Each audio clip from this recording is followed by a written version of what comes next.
میرے متعلقین جو نوجوان علماء سے ادھر جا سکتے تھے وہ پہنچایا ہوں. الحمدللہ رحیمیار کا کیمپس میں 2 PhD ڈاکٹر مولوی صاحبان ہیں.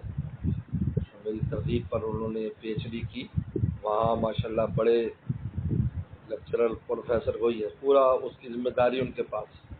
ابھی میں گیا تھا, میرا بیان رکھا ہوگا. وہ تو کہتے ہیں یہاں جی بس حضرت صاحب کے سب حضرت صاحب ہی ہے. ہر بندہ ان کو جانتا ہے, نہ بھی آئے تو سب جانتے ہیں, تو وہ ذکر کرتے رہتے ہیں. میرا قریبی تعلق رکھا ہو یہاں کیمپس میں بھی ہر جگہ.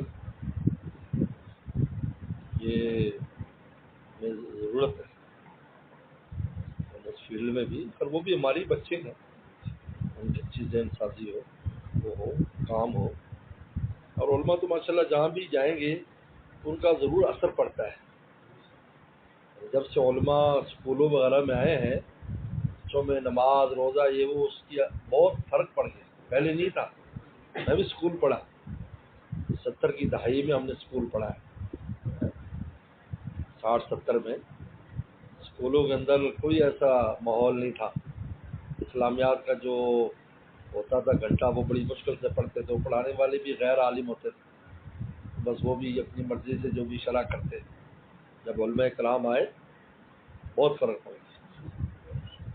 نمازوں کی ترغیب دے رہے ہوں, کیونکہ عالم نے تو بات کرنی ہے.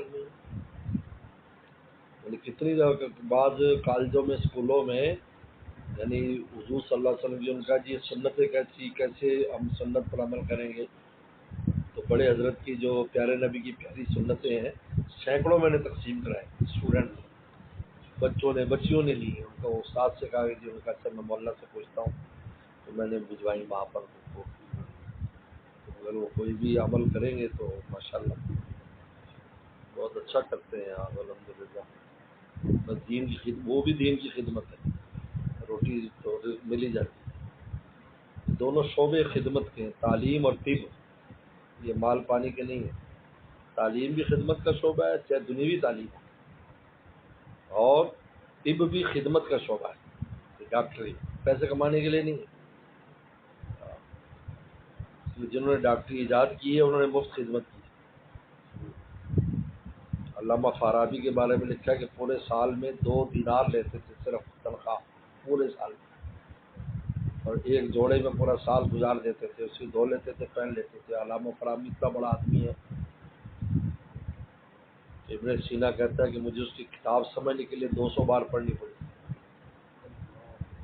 علامہ فارابی کا 200 بار میں نے پڑھی تو میں سمجھ میں. جب میں نے یہ واقعہ پڑھا تو مجھے پھر بڑا حوصلہ ہوا کہ بعض کتابیں میں جلدی سے سمجھ میں نہیں آتی. معلوم ہوا کہ کچھ فوری سمجھنا ضروری بھی نہیں ہے. مطلب ہے کہ اس کو کئی بار پڑھے, 20 بار پڑھے, 10 بار پڑھے, سمجھ میں آ گئی. ابن سینا کے بارے میں لکھا ہے, وہ تنخواہ نہیں لیتا تھا. اتنا بڑا انسان.